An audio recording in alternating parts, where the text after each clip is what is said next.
ओम नमः सिद्धिभ्य ओम नमः सिद्धिभ्य ओम नमः सिद्धिभ्य। मंगलमय मंगल करन वीतराग विज्ञान नमो तार जाते वै अरहंतादि महान कर मंगल कर हो महा ग्रंथ करन के काज जाते मिले समाज सब पावे निज पद राज। इस भव तरु का मूल जानौ मिथ्या भाव ताको कर निर्मूल अब करिए मोक्ष उपाय। गुरु भक्ति का अन्यथा स्वरूप, ये अपनी चर्चा चल रही है। मोक्ष मार्ग प्रकाशक सातवां अधिकार।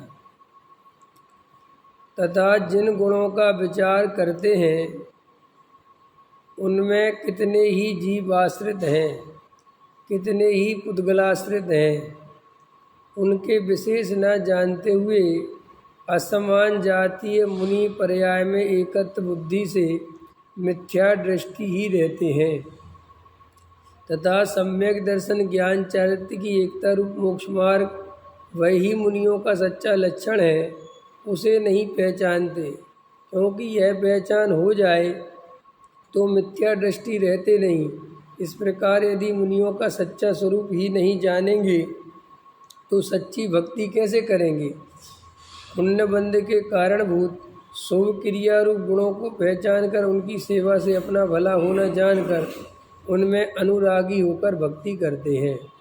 देखो, बहुत इम्पोर्टेंट प्रकरण है, इसलिए बहुत इम्पोर्टेंट प्रकरण है ये, क्योंकि अभी वर्तमान में देव वगैरह तो दिखाई देते नहीं, ख्याल में है ना।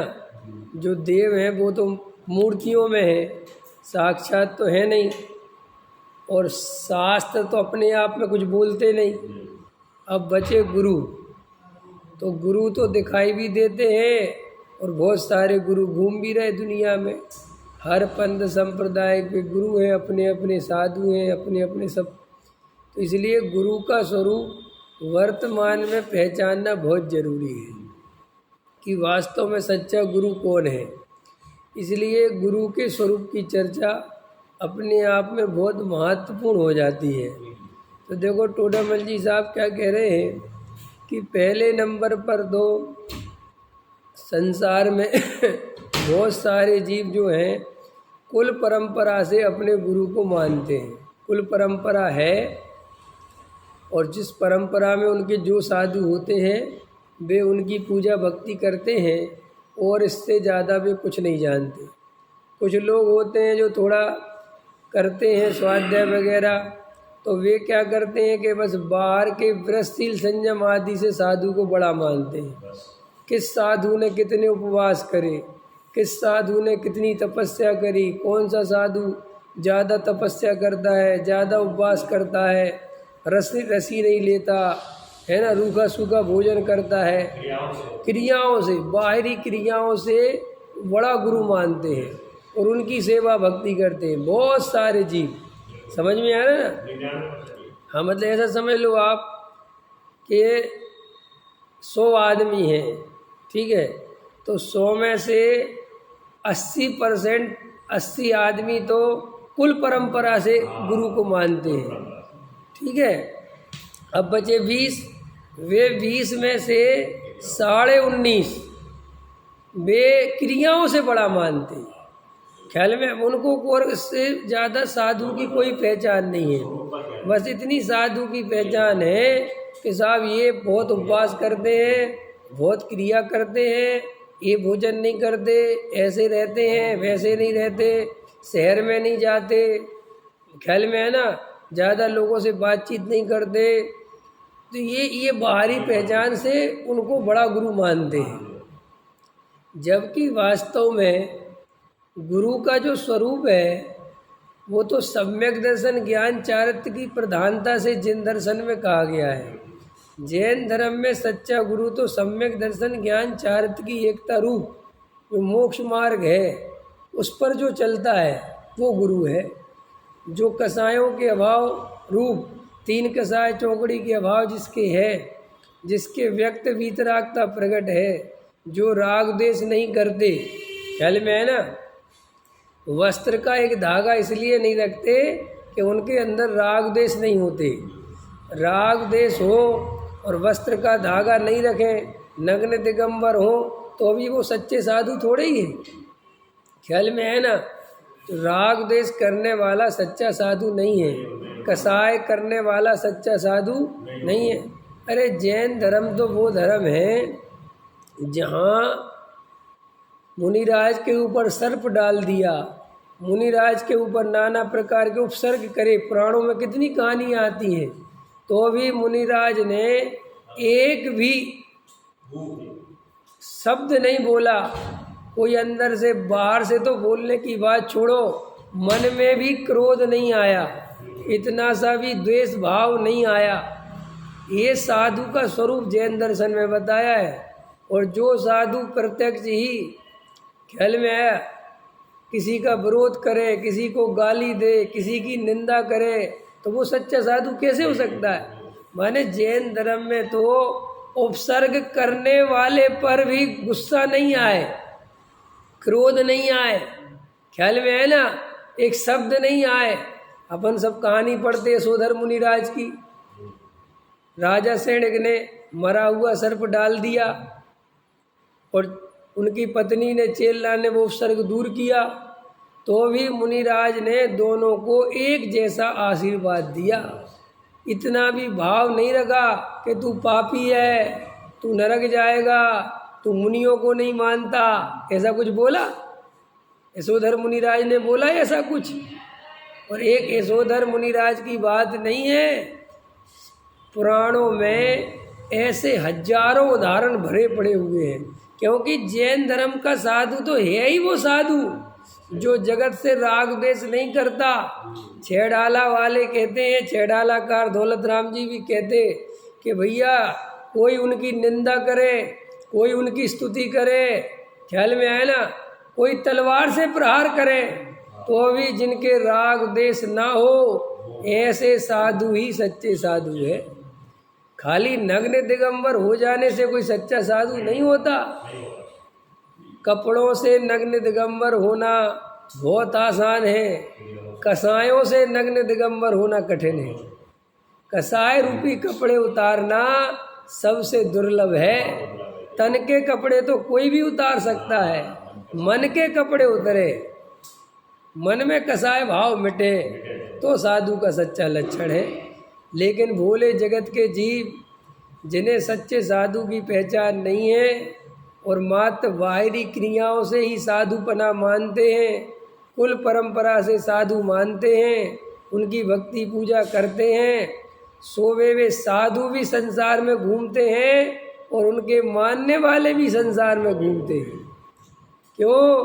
क्योंकि स्वरूप की खबर ही नहीं है तो मोक्ष मार्ग मिलेगा कैसे। क्लियर हो गई। तो एक तो मुनिराजों का ये स्वरूप बता रहे हैं, यशोधर मुनिराज का आपको उदाहरण दिया, और भी आप पढ़ो ना उदाहरण, है ना, गज कुमार, ख्याल में है ना, सुकोसल मुनिराज, कितने कितने उदाहरण हैं कि मुनिराजों ने कभी किसी का विरोध, किसी की गाली, किसी की निंदा नहीं करी। और वर्तमान में तो ऐसे बहुत से साधु हैं कि वो बहुत किसी का विरोध इसलिए कर रहे हैं कि वो हमें नमस्कार नहीं करते, अब इसीलिए विरोध कर रहे हैं। जबकि स्वरूप क्या है कि तुम्हें नमस्कार तो छोड़ो, कोई गाली भी दे, अरे अभी 10 लक्षण पर्व निकल गए, 10 लक्षण में सारी दुनिया बोलती है, गाली सुन मन खेद नयानो, गुण को ओ गुण कहे अयानो, वस्तु छीने बांध मार बहु विधि करे, घर ते निकारे तन विदारे, बैर जो नाता धरे। माने ये 10 लक्षण 10 धर्म मुनिराज की मुख्यता से माने गए ना, फिर भी पूजाकार कहते हैं कि अरे मुनिराज तो बहुत ऊपर की बात है। अगर सच्चा सम्यक दृष्टि हो, ज्ञानी धर्मात्मा हो, तो वो भी ऐसा होता है कि घर ते निकारे, क्योंकि मुनिराज का तो घर होता नहीं, घर ते निकारे तन विदारे वैर जो ना तहाँ धरे। तो ये तो भैया श्रावक की बात है, गाली सुनमन खेदना, कि कोई गाली दे तो कोई बात नहीं, कोई बात नहीं। तो फिर मुनिराज का स्वरूप कैसा होगा, मुनिराज का हृदय कैसे होगा? जब एक सामान्य श्रावक की ऐसी चर्चा जिन धर्म में मिलती है, तो मुनिराज का स्वरूप कैसा होगा कि अरे मुनिराज को तो कोई तलवार से गर्दन काट दे। ऐसा लिखा ना कि ऐसे कोई नमक छिड़क दे तो भी जिनकी कोर की आँख की कोर लाल ना हो, ये द्रव्यलिंगी मिथ्या दृष्टि के लिए लिखा है। फिर असली सम्यक दृष्टि भावलिंगी संत कैसे होते होंगे? वे किसी का विरोध करेंगे, वे झगड़ा कराएंगे, वे लड़ाई कराएंगे, वे किसी के पीछे पड़ेंगे। उन्हें क्या लेना देना भाई? उन्हें जगत के प्राणियों से कोई उनको नमस्कार करे तो करे, कोई नमस्कार नहीं करे तो नहीं करे। मुनिराज को किसी से कोई लेना देना नहीं है। मुनिराज के हृदय में तो सब जीवों के प्रति करुणा बहती है। दिन रात आत्मा का चिंतन, मृदु संभाषण में वही कथन। मुनिराज जब भी बोलते हैं हितमित प्रिय बोलते हैं। समाज में झगड़ा फैल जाए, हिंसा फैल जाए, केस चल जाए, लड़ाई झगड़े हो जाए, ऐसे मुनिराज कभी नहीं बोलते। और ऐसा कोई मुनिराज बोले तो अब सोचना आपके वे कैसे मुनिराज होंगे, हम क्या कह सकते हैं? ख्याल में आए ना?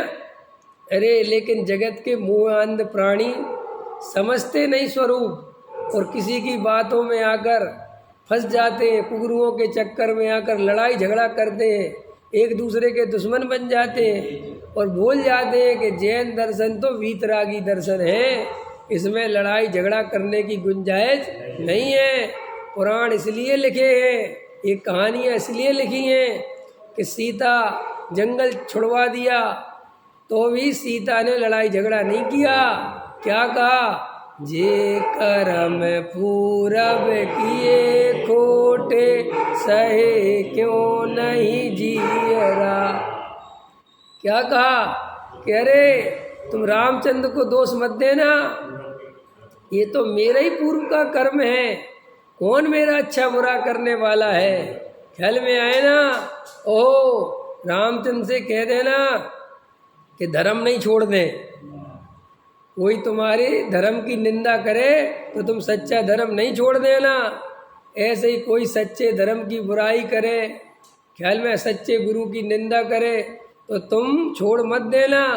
अरे भैया कसाई जीव जगत में बहुत हैं जिन पे देखो कैसी जगत की कैसी अज्ञानियों की कसा है। 99% लोग उनकी पूजा कर रहे हैं, भक्ति कर रहे हैं, वे उससे प्रसन्न नहीं हो रहे। वो 1% नहीं कर रहे हैं, उनसे दुखी हो रहे हैं। इनको मारो पकड़ के। ख्याल में आए कि नहीं? कैसी जगत की स्थिति है। अरे इतने लोग तो मान रहे हैं, उनमें आनंदित रहो ना, है? ख्याल में आया? लेकिन क्या करें, खबर नहीं स्वरूप की। प्रत्यक्ष राग द्वेष करते हुए दिखाई देते हैं। ऐसे गुरुओं को भी गुरु मानते हैं लोग, ऐसे साधुओं को महाराज मान करे। वो दिख रहे हैं समाज में लड़ाई झगड़ा कर रहे हैं, कसाय कर रहे हैं, क्रोध कर रहे हैं, राग द्वेष कर रहे हैं, गृहीत मिथ्यात्व बता रहे हैं, तंत्र मंत्र ताबीज देते फिर रहे। फिर भी जनता कह रही भैया हमारे तो यही साधु है, हम तो भैया चाहे कुछ हो जाए, जैसे साधु है वैसा मान, हमें कोई मतलब नहीं है। ख्याल में है ना? तो देखो कितना साफ साफ कह रहे हैं, समझो। और ये अपन किसी के उसके लिए नहीं कह रहे, अपने को क्या लेना देना। ये तो सच्चे साधु का स्वरूप ही ऐसा है। अगर गुरु भक्ति का स्वरूप चल रहा है तो ये सब प्रकरण चल रहे हैं। ख्याल में है ना? तो देखो बहुत गहराई से विचार करना। ये कोई एक समय की बात नहीं है, किसी एक गुरु की बात नहीं है। अगर तुम गुरु की सच्ची पहचान नहीं करोगे और रागी देशियों को गुरु मानोगे तो कभी सच्चा मोक्ष मार्ग नहीं पा पाओगे। कि क्यों नहीं पा पाएंगे? इसलिए नहीं पा पाओगे कि जब तुम रागी देशियों को गुरु मानोगे तो वे रागी देशी तुम्हें राग देश करना सिखाएंगे, वीतरागता तो सिखाएंगे नहीं, क्योंकि वे जब स्वयं वीतरागी नहीं है तो वे तुम्हें वीतरागता कहाँ से बताएंगे।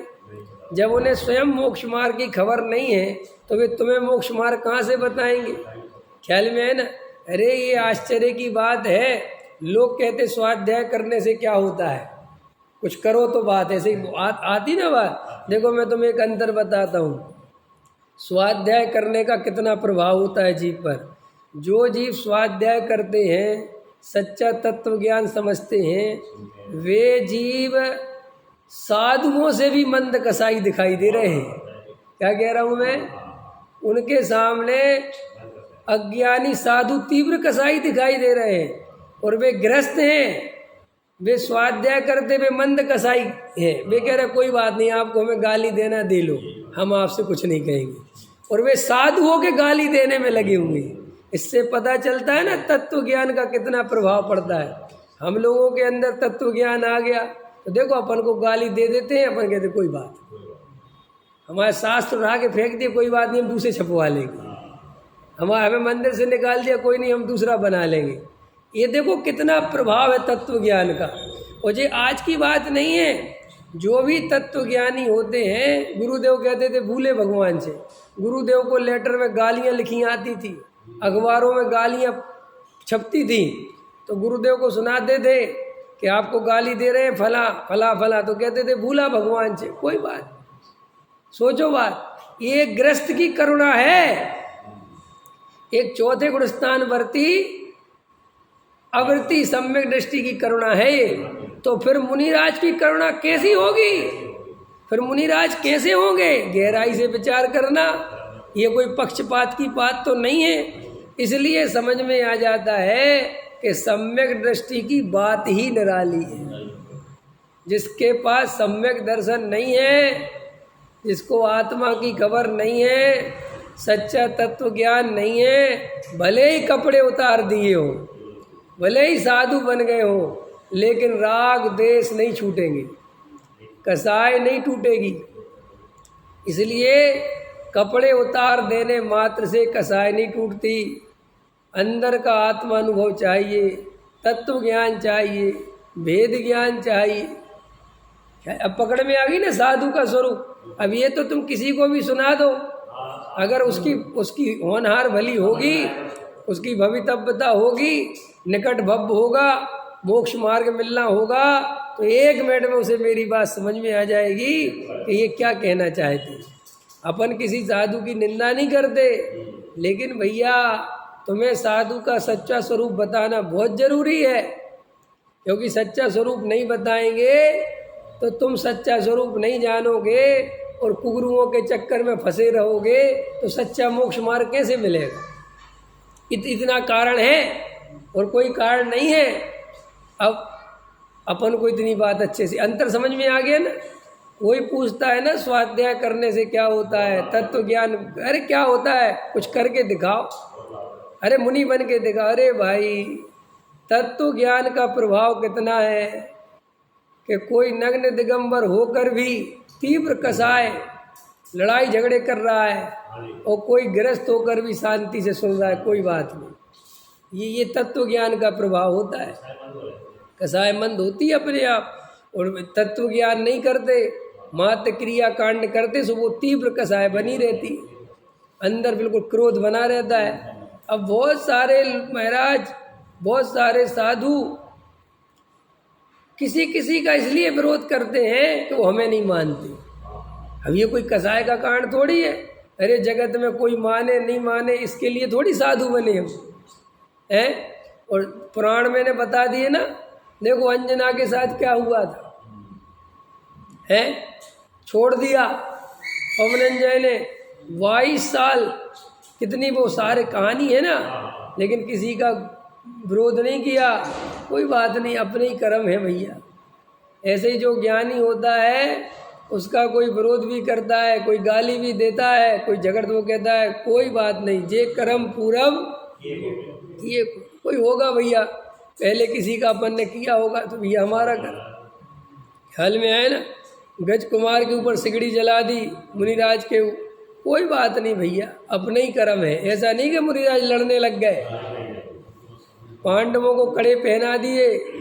ये सब कहानियां मैं तुम्हें क्यों सुना रहा हूँ? ये मैं नहीं सुना रहा हूँ, ये पुराणों में क्यों लिखी हुई है? आपने कभी सोचा है ये मुनिराजों पे इतने घोर उपसर्ग हुए और मुनिराज ने कुछ नहीं किया, ये कहानियाँ क्यों लिखी? इसलिए कि मुनिराज ऐसे होते हैं। और जो मुनिराज राग द्वेष करें, गाली देते फिरें, नहीं समझ में आया, किसी के विरोध में हिंसा फैलाएं, राग द्वेष करवाएं, ख्याल में आया ना, झगड़े करवाएं, तो भैया खुद सोचना कि क्या स्थिति है फिर। क्योंकि जैन धर्म का साधु तो वीतरागता के मार्ग में चलने वाला होता है, उसको तो कोई गाली भी दे जाए तो भी उसको आशीर्वाद देता, धर्म वृद्धि रस्तु। यशोधर मुनिराज का उदाहरण पढ़ते ही ये सब कहानी क्यों है? ताकि आपको पता चल जाए कि साधु कैसे होते हैं। ये पुराण इसलिए लिखे रहते हैं, ख्याल में है ना, तुम्हें क्लियरिटी रहेगी ना इससे, क्योंकि ये हमारे घर की बात नहीं है। लोग कहते हैं अरे अरे अरे तुम ऐसा कहाँ लिखा, ये पढ़ो ना पुराण सब। मुनिराज ना जगत की चिंता करते हैं, ना समाज की चिंता करते हैं, ना मंदिर, ना धर्मशाला, उन्हें किसी से कोई लेना देना नहीं, तभी तो मुनिराज हैं। अगर ये सब राग द्वेष करते फिरे तो फिर वे साधु बने ही काहे के लिए? फिर साधु होने का महत्व कहाँ रह जाएगा? ख्याल में है ना। जैन दर्शन समाज सुधारक दर्शन नहीं है। यहाँ समाज सुधारने के लिए साधु नहीं बनता कोई। क्या जैसे महात्मा गांधी देश आज़ाद करने के लिए सब छोड़ दिया और लग गए, ऐसा जैन दर्शन में कोई साधु समाज सुधारने के लिए साधु नहीं बनता। फिर जैन दर्शन में काय का साधु होता है? दिन रात आत्मा का चिंतन, मृदु संभाषण में वही कथन, निर्वस्त्र दिगंबर काया से प्रगट हो रहा अंतर मन। हम तो करते तपसेल नदी तट पर, तरुतल बरसा की जड़ियों में, समता रस पान किया करते, सुख दुख दोनों ही घड़ियों में। कैसे होते हैं साधु, कैसे होते हैं मुनिराज? ओहो, चाहे कोई निंदा करे, चाहे कोई गाली दे, चाहे कोई भक्ति करे, चाहे कोई पूजा करे, चाहे कोई आहार कराए, चाहे कोई नहीं कराए, चाहे कोई नमस्कार करे, चाहे कोई नमस्कार नहीं करे, जिनके समता भाव कभी डिस्टर्ब नहीं होता, जिनके समता भाव सदा काल रहता है, वे ही सच्चे साधु हैं। जो क्रोधित हो जाए, ख्याल में आए ना, जो विघ्न हो जाए, जो थोड़ा सा कोई निंदा कर दे तो उसके पीछे पड़ जाए, वे सच्चे साधु नहीं होते। क्योंकि फिर साधु और ग्रस्त में अंतर क्या रह जाएगा? याद रखो, एक इम्पोर्टेंट बात कहता हूँ, साधु और ग्रस्तों में कपड़े का अंतर असली अंतर नहीं है कि वे कपड़े नहीं पहनते और ग्रस्त कपड़े पहनते हैं। ये अंतर तो बहुत स्थूल है। असली अंतर तो ये है कि ग्रस्त कसायमान होते हैं और मुनिराज कसाय से रहित होते हैं। असली अंतर तो ये है, ग्रस्त राग द्वेष करते हैं, मुनिराज वीतरागी होते हैं। ग्रस्त समता भाव इतना धारण नहीं कर पाते और मुनिराज समता भाव के धनी होते हैं। ये है असली अंतर। ये नग्न दिगंबर कपड़े, ये तो बहुत ऊपरी अंतर है। क्योंकि अगर कपड़े उतारने को ही अंतर मानोगे तो कपड़े तो बहुत पागल भी नहीं पहनते, त्रियंच गति के जीव भी नहीं पहनते। कपड़े मात्र से अंतर नहीं है, असली अंतर तो अंदर के राग द्वेष से है। अपने को जरा सा कोई कह दे तो क्रोध आ जाता है, और मुनिराज को कोई गाली दे जाए, वो महाउपसर्ग कर जाए, तो भी मुनिराज के समता भाव ना हटे, वे मुनिराज है। ख्याल में आए ना, पकड़ में आई बात? तो देखो क्या कहते हैं, ये बहुत सारे लोग तो 80% लोग तो कुल परंपरा से उनकी पूजा भक्ति करते हैं, इनसे ज़्यादा उन्हें कुछ लेना देना।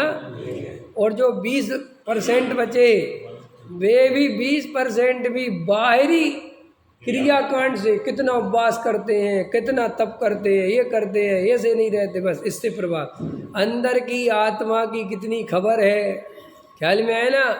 गृहीत मिथ्या दृष्टि तो नहीं है, जगत से राग द्वेष तो नहीं करते, जगत के कर्ता धर्ता तो नहीं बनते, ख्याल में है ना।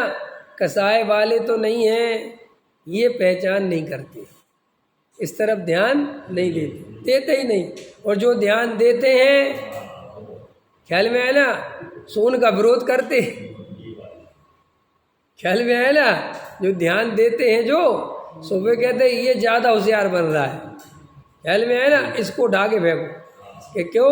कि ये ज़्यादा ध्यान दे, ये ज़्यादा होशियार हो गया। लोक में भी ये है ना, ज़्यादा होशियार आदमी पसंद नहीं ना, सब चाहते हैं कि तुम होशियार नहीं हो और हम जैसा कहते हैं वैसा करते रहो। ये दुनिया की रीत है, इसमें क्या करें। तो देखो क्या कहते हैं, सच्चा लक्षण बताते हैं। सम्यक दर्शन ज्ञान चारत की एकता रूप मोक्ष मार्ग, वही मुनियों का सच्चा लक्षण है। उसे पहचानते नहीं, बेचारे संसारी जीव उसे जानते ही नहीं कि क्या मुनिराज का सच्चा लक्षण है, ख्याल में है ना। क्योंकि देखो क्या गजब बात लिखते हैं, क्योंकि ये पहचान हो जाए तो मिथ्या दृष्टि रहते नहीं।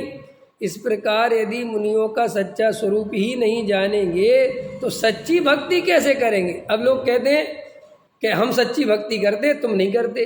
अरे भाई, सच्ची भक्ति करने के लिए पहले मुनिराज का स्वरूप तो जानो, ख्याल में है ना। अगर तुम इसको भक्ति कहते हो तो वे जो अन्य मतियों के साधु होते हैं, वे गांजा पीते हैं, ख्याल में, चिलम पीते हैं, भांग खाते हैं, ख्याल में है ना, तो उनके मानने वाले उनकी भक्ति करते हैं, वे उनको ही साधु मानते हैं। तो वे उनकी सच्ची भक्ति हुई कि नहीं हुई? तो तुम हंसते हो ना उन पे कि ये कैसे मूर्ख है, समझते ही नहीं है। ये कम से कम इतनी तो ये कैसा साधु है। अभी कितने वीडियो आते हैं आए दिन, ख्याल में है ना, है तो साधु का भेष धरा हुआ है और अंदर शराब की बोतल रखी हुई है, मांगता है और रात में जाके शराब। अब वे तो सोचते हमारे साधु, तो भैया उनको, उन बेचारों को क्यों है ऐसा, साधु की पहचान नहीं है, इसलिए कोई भी ठग लेता है। क्या अलग निरंजन लेके आओ, ख्याल होता। अगर परीक्षा प्रधानी होते, जागृत होते, तो फिर ऐसे साधुओं को तो साधु नहीं मानते। तो ऐसे ही जो समाज जितना सोया हुआ है, जितना बेहोश पड़ा हुआ है, वो समाज उतना कुगरुओं के द्वारा ठगा जाता है। लोग में भी है ना, जो आदमी ज़्यादा होशियार नहीं, उसे कोई भी ठग लेता है। आए दिन चोरी घटनाएं घटती हैं, कौन ठग की घटनाएं घटती हैं कि नहीं घटती। इसलिए जो सावधान पुरुष होते हैं वे जगत में भी सावधान रहते हैं, और मोक्ष मार्ग में तो अत्यंत सावधानी चाहिए। क्योंकि लोक में भी लिखा रहता है, सावधानी हटी दुर्घटना घटी, ख्याल में है ना। तो ऐसे ही मोक्ष मार्ग में तुमने सच्चे साधु का स्वरूप नहीं जाना, सच्चे साधु में सावधानी नहीं रखी, और तुम कुगरू के चक्कर में फंसे तो दुर्घटना घट गई। कि क्या घट गई? कि अब तुम्हारा मोक्ष मार्ग दुर्लभ हो गया। क्योंकि वो साधु सच्चा है नहीं, वो स्वयं रागी द्वेषी है, स्वयं ही गृहीत मिथ्या दृष्टि है, और वो तुम्हें वही हथकंडे बताएगा जो वो स्वयं करता है। तो तुम मोक्ष मार्ग कभी नहीं पहचान पाए। और ये दुर्लभ मनुष्य पर्याय जो महाभाग्य से मिली हुई है, ये तुम्हारा भव उस कुगरू के चक्कर में खराब चला जाएगा। और एक भव नहीं जाएगा, ना जाने कितने भव चले जाएं। क्यों चले जाएं? क्योंकि मोक्ष मार्ग महादुर्लभता से मिलता है। देखो, गुरुदेव कहते हैं कि तत्व ज्ञान की बात महादुर्लभ है कि कान में पड़ जाए। कोई सुनाने वाला, सुनने वाला मिलता नहीं है। जगत को फुर्सत नहीं है आत्मा की बात। अब देख लो ना, अपन यहाँ आत्मा की बात कर रहे हैं, कितने लोग बैठे हैं, और जहाँ गंडा ताबीज बट रहे, जहाँ तंत्र मंत्र चल रहे, ख्याल में है ना, और जहाँ पे महागृहीत मिथ्या चल रहा, वहाँ पे भीड़ लगी, जनता बन नहीं रही। इसलिए इससे पता चल जाता है कि भाई ये सच्चा तत्व ज्ञान महादुर्लभ है। ख्याल में है ना? वहाँ भीड़ आपको बहुत दिखाई देती है जहाँ सच्ची बात नहीं है। जहाँ सच्ची बात चलने वाली है तो ऐसा क्यों है पंडित जी? जहाँ सच्ची बात चलती वहाँ लोग कम क्यों होते हैं? क्योंकि वो वस्तु स्वरूप ऐसा है, इसमें कोई गलती नहीं है किसी की। क्योंकि संसारियों की, मिथ्या दृष्टियों की, अज्ञानियों का बहुमत हमेशा ज़्यादा रहने वाला है। ख्याल में है ना? हमेशा उनका बहुमत रहने वाला है, हमेशा। और जो ज्ञानी है, तत्व ज्ञानी है, उनका बहुमत हमेशा कम रहने वाला है। ख्याल में? उनके पास बहुत कम लोग रहने वाले हैं, बहुत कम। क्यों? क्योंकि मोक्ष मार्ग दुर्लभ है। अरे वो तो भग जाएगी, तुम परेशान मत हो, गेट खोल दो बस। ख्याल में है ना? तो आपको इतनी बात अच्छी समझनी है कि तत्व ज्ञान सुनने वाले, समझने वाले बहुत कम ही होंगे, सच्चे तत्व ज्ञानी। क्यों? क्योंकि साफ साफ सर्वज्ञ देव ने ही बताया है, जिनेन्द्र देव की वाणी में आया है कि 6 महीना 8 समय में केवल और केवल 608 जीव मोक्ष मार्ग में लगेंगे। इससे ज़्यादा है ही नहीं। अब बताओ 608 कितनी कम संख्या होती है, और पूरे ब्रह्मांड में बोल कितना बड़ा है। तो भैया इसलिए हम और आपको ये समझ लेना कि संख्या कम देखकर यही समझना चाहिए कि अच्छा है अपनी संख्या कम है, इसका मतलब एक अपन सच्चे मार्ग में है। जहाँ ज़्यादा भीड़ होने लग जाए वहाँ धर्म गायब हो जाता है। ये देखा ही होगा तुमने, पंच कल्याणकों में बहुत भीड़ होती है, चाहे वो किसी के भी हो, बहुत हल्ला होता है। शिविरों में बहुत भीड़ होती है, ख्याल में शोर शराबा होता है। वहाँ समझ लेना कि अब यहाँ असली बात नहीं चलेगी, अब यहाँ धार्मिक बात नहीं चलेगी, अब यहाँ राजनीतिकरण हो जाएगा। और होता ही ना, अपने मंदिर में भीड़ इकट्ठी हो जाती है तो लोग तुरंत आ जाते हैं, पैसा इकट्ठा कर लो, आज बहुत लोग आए। ख्याल में है ना? आज फलानी जगह बहुत बड़ा कार्यक्रम है, अपन वहाँ आमंत्रण देने चलो। तो वो तो जहाँ ज़्यादा भीड़ होगी वहाँ सच्ची बात दुर्लभ हो जाएगी, फिर वहाँ राजनीति चालू हो जाएगी। इसलिए मैं कहता हूँ तुम भीड़ का अनुसरण मत करो, भीड़ के पीछे मत दौड़ो, और उल्टा ये जहाँ ज़्यादा भीड़ दिखे समझ जाया करो कि यहाँ सत्य नहीं होगा। क्योंकि सत्य सुनने वालों की इतनी भीड़ कभी होती ही नहीं। समझ में आया? भंडारा लगाओ तो उसमें कौन से लोग लगते हैं? इतनी भीड़ दिखाई देती है भंडारे में, तो कौन से किस क्लास के लोग दिखाई देते हैं? ख्याल में? रिक्शा वाला, लेबर क्लास में ही दिखाई देते हैं। उसमें बहुत अच्छे घरों के लोग तुम्हें कभी दिखाई नहीं देंगे। ख्याल में है ना? पकड़ में आ रही ना बात? तो ऐसे ही जहाँ बहुत, जैसे अब देखो जिस 50 रुपए की शर्ट, 20 रुपए की टी शर्ट ऐसे बेचते ना रोडों पे, तो देखो वहाँ पे कई लोग खड़े होते ना, अपन समझ जाते ना कि आपने मतलब की बात नहीं। ऐसे ही भीड़ जहाँ हो वहाँ सज्जन पुरुष ज़्यादा इकट्ठे नहीं मिलेंगे, क्योंकि वे जानते भीड़ में कुछ है ही नहीं। माने वो खाली एक जगह की बात नहीं है, वो सब जगह लगाना जहाँ बहुत भीड़ हो रही। देखो जैसे आप तीर्थ क्षेत्र पे गए, उदाहरण दे रहा हूँ मैं, वो भयंकर भीड़ हो तो तुम्हारे दर्शन अच्छे से होंगे, तुम्हारा मन प्रफुल्लित रह पाएगा। क्योंकि वो भीड़ देख देख के इतना अंदर क्लेश हो जाता है, क्योंकि मनुष्य की प्रकृति ऐसी है कि वो ज़्यादा भीड़ भाड़ में जाता है तो वह राग द्वेष करता है। इसलिए तो कहता हूँ एकांत में बैठ के ध्यान किया करो, पहले पता कर लिया करो कि समय से अगर भी जाना है तो भीड़ कब नहीं जा रही, कौन से टाइम पे नहीं जाते लोग, उस टाइम पे जाओ जहाँ, क्योंकि बहुत लोग सब वहाँ पहुँच गए तो वो समय सगर पर समय सगर नहीं रहेगा, वो दिल्ली बन जाएगी। अभी मैं तिजारा गया, मैं तो एक तो मुझे तो ध्यान ही नहीं था तिजारा, मैं तो पता नहीं कब गया होऊंगा। 18 साल पहले गया था, तब तो ऐसा था नहीं कुछ, और अब गया तो वो तो तिजारा कम लगता है, चांदनी चौक ज़्यादा लगता है। ऐसे लगता है चांदनी चौक में आ गए ख्याल में। तो अब इतनी दूर भागने की जरूरत क्या है? फिर तिजारा यहीं चांदनी चौक ही घूमे आओ। क्योंकि वहाँ तो भाई साहब आदमी जो है पागलों की तरह लगा हुआ है, तो वे तीर्थ थोड़ी बचे। अब उनको तुम भले ही अतिशय क्षेत्र, काहे का अतिशय क्षेत्र, क्यों? समझो समझो, जैन धर्म में या किसी भी धर्म में उसकी तो कोई बात नहीं, जितने भी तीर्थ क्षेत्र होते हैं, अतिशय क्षेत्र होते हैं, वे काय के लिए होते हैं?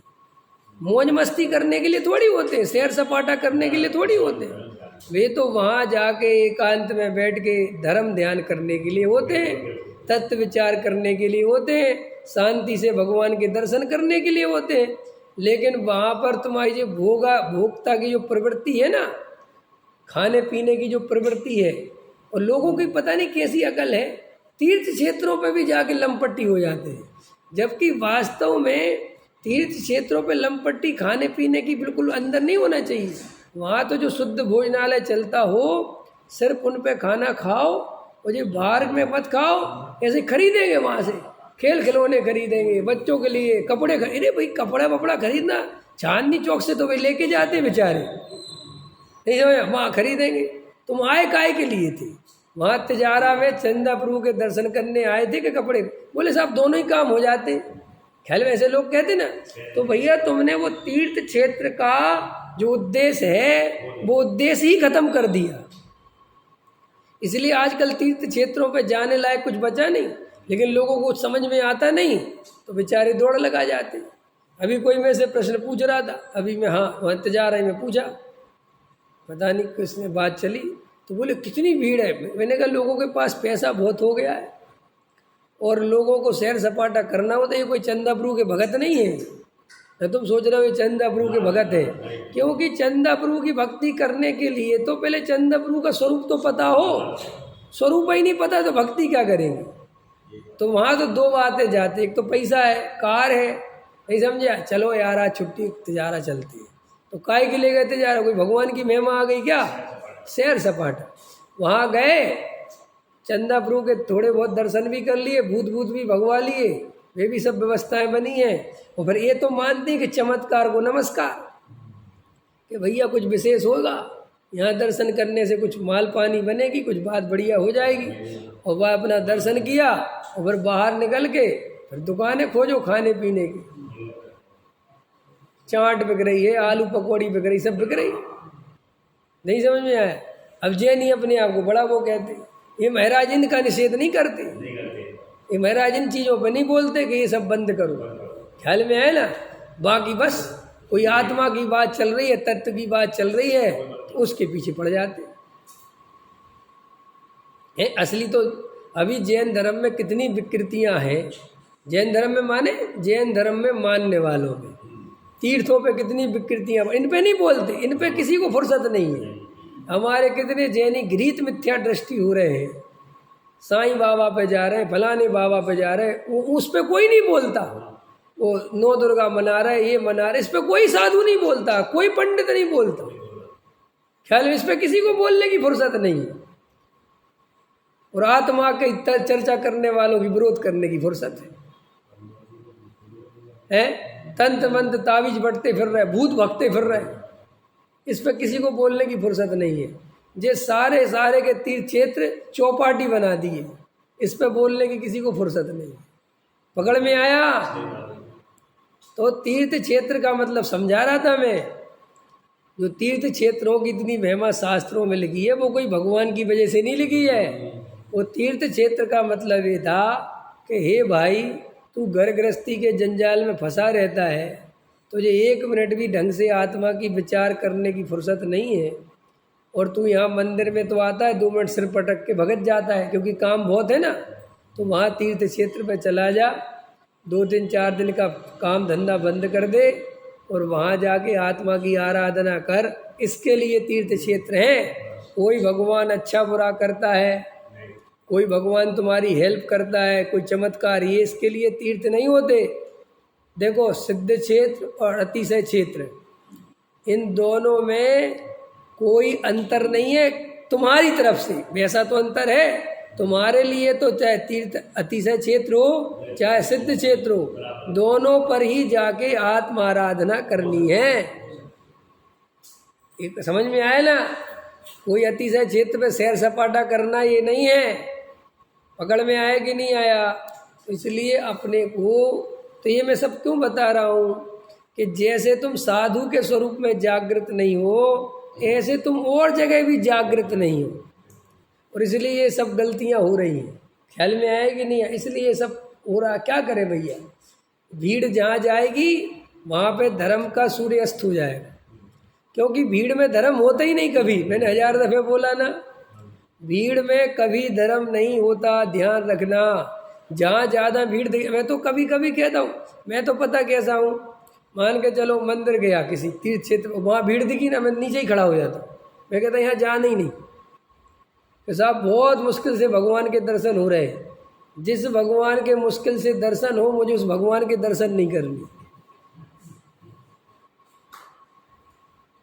क्या, जिस भगवान के बहुत मुश्किल से दर्शन हो रहे हो, धक्का मुक्की हो रही हो, मुझे उस भगवान के दर्शन नहीं करने। कि कैसी बातें करते हो, कि पक्की बातें करता हूँ, क्योंकि मैं स्वयं भगवान हूँ। मैं उतनी धक्का मुक्की करके वहाँ जाऊँ, उसकी जगह बैठ के शांति से आत्मा का विचार कर लूँ, यही तो भगवान है। उसकी जगह आंख बंद करके अपने ज्ञान स्वभाव का दर्शन कर लूँ, यही तो भगवान का सच्चा दर्शन है। प्रतिमा थोड़ी भगवान है। अच्छा, भगवान का लक्षण क्या है? भगवान का लक्षण क्या है बताओ? हाँ, जो वीतरागी हो, जो सर्वज्ञ हो, वो भगवान है। तो वीतरागी और सर्वज्ञ काय के आश्रय से हुए? स्वयं के आश्रय से, आत्मा के। आत्मा का स्वभाव क्या है? ज्ञान दर्शन। तो मूल में परमात्मा क्या चीज़ है? ज्ञान दर्शन। सिद्ध हो गया ना, ज्ञान दर्शन ही परमात्मा है। और सुनो, वो ज्ञान दर्शन मेरे अंदर पाया जाता है। तो अगर मैं एकांत में बैठ के अपने ज्ञान दर्शन का दर्शन कर रहा हूँ, तो मैं सच्चा दर्शन कर रहा हूँ कि नहीं कर रहा हूँ? ये सच्चा दर्शन है। लेकिन आदतें पड़ी ना खोटी, इस दर्शन करने की फुर्सत नहीं है, और वहाँ धक्का मुक्की करके बड़ी मुश्किल से घुस रहे हो भीड़ में, हे भगवान हे भगवान। आदत पड़ी है ना धक्के खाने की। लोगों को धक्के खाने में इतना मज़ा आता है, और धक्के देने में बहुत मज़ा आता है। ख्याल में, धक्का मुक्की जहाँ हो वहाँ तो दर्शन करने में लोगों की और मज़ा आता है, और गजब। नहीं समझ में आया? तुम देख लेना, अभी दूर नहीं जाना, यही तुम्हारा भीम गली मंदिर है, अभी खाली पड़ा है ना। अभी तुम्हें दर्शन करने में इतना मज़ा नहीं आएगा। अभी इसी भीम गली में पैर रखने जगह नहीं हो, और नीचे से ऊपर तक जनता भरी पड़ी हो, फिर तुम्हें जो आदिनाथ की प्रतिमा में रस आएगा धक्का मुक्की करके, वो तुम्हें शांति से दर्शन करने में कभी नहीं आए। देख लेना, प्रैक्टिकल कर ले। मैं देखता हूँ जब बहुत भीड़ रहती है ना, और जब विधान वगैरह होता है, जब पैर रखने, तब तो लोग और ज़्यादा भगवान के सामने खड़े हो जाएंगे, और ज़्यादा, और बिल्कुल। मैं कह रहा वैसे को परिक्रमा नहीं दे, उस दिन परिक्रमा भी दे। नहीं समझ में आया? कहो पैसे अष्टांग नमस्कार नहीं करें, तब और अष्टांग नमस्कार होगा, और लेट ही जाए बिल्कुल, कि भैया आज इतनी भक्ति क्यों आ रही, कि आज भीड़ बहुत है। और भीड़ देख के जो भक्ति का मज़ा आता है, मैंने कहा था ना तुमसे, तुम्हारा सारा रस भीड़ में, धक्का मुक्की में है। हाँ, वो सभी से वो दिखाना क्या आदत पड़ी हुई है, इतना होश नहीं है कुछ भी दिखने दिखाने की। मैं इसलिए कहता हूँ, बार बार कहता हूँ, सम्यक दर्शन के बिना तुम भगवान की भक्ति कभी कर ही नहीं सकते। तुम मुनिराज की भक्ति कर ही नहीं सकते। क्या तुम मुनिराज की भक्ति करोगे सम्यक दर्शन के बिना? क्योंकि तुम्हें पता ही नहीं है मुनिराज होते क्या है। तुम भजन गाना जानते हो बस मुनिराजों के, मुनिराज का स्वरूप नहीं जानते। मुनिवर आज मेरी कुटिया में आए हैं, ये भजन गाना जानते हो बस। ख्याल है, वो कुछ नहीं जानते। चलते फिरते तीरथ पाए हैं, ये तीरथ का मतलब क्या होता है बताना? तुमने तीरथ पाए ना चलते फिरते, क्या होता है तीरथ का मतलब? तीर्थ का अर्थ होता है तराने वाला। समझ में आया? तो मुनिराज तराने वाले, किस बात से तराने वाले हैं? संसार सागर से तराने वाले हैं। संसार सागर से तुझे तरना है जो भजन गा रहा है? बड़ी बड़ी बातें करवा लो। और मुझे तो ये भजन नहीं आते, मुझे तो याद भी नहीं रहते थे। निर्ग्रंथों का मार्ग हमको प्राणों से भी प्यारा है, निर्ग्रंथों का मार्ग शुद्धात्मा ही हो। क्या होता है शुद्धात्मा? है वस्त्र का धागा नहीं फिर उसने तन पे धारा है। क्या होता है वस्त्र का धागा? क्यों नहीं धारण किया? कभी विचार किया? जे मुनिराज नग्न दिगंबर क्यों गए? कुछ पता होता है? कुछ पता नहीं है, कुछ खबर नहीं है। जाके राग देश नहीं मन में, ऐसे मुनिवर देखे वन में। मुनिराज का सच्चा लक्षण है राग द्वेष से रहित होना। क्या कहा? मुनिराज का सच्चा लक्षण, जो मुनिराज राग द्वेष से रहित हो वे ही सच्चे मुनिराज हैं, और जो साधु राग द्वेष करता हो वो सच्चा साधु नहीं है। ख्याल में आए ना? गहराई से विचार करो भाई। जैन धर्म बड़ी मुश्किल से मिला है, सच्चा स्वरूप समझने का अवसर बहुत भाग्य से मिला है। आत्म कल्याण करना हो तो देव शास्त्र गुरु का सच्चा स्वरूप समझो। और संसार में रहना हो, पैसे चाहिए हो, मकान दुकान चाहिए हो, चार गति में घूमना हो, अभी भी नरक निकोष से मन नहीं भरा हो, तो चाहे जिस साधु को मानो, चाहे जिसकी पूजा करो, चाहे किसी को मानो, कोई फर्क नहीं पड़ता। ख्याल में आया ना? सहजानंदी शोध स्वरूपी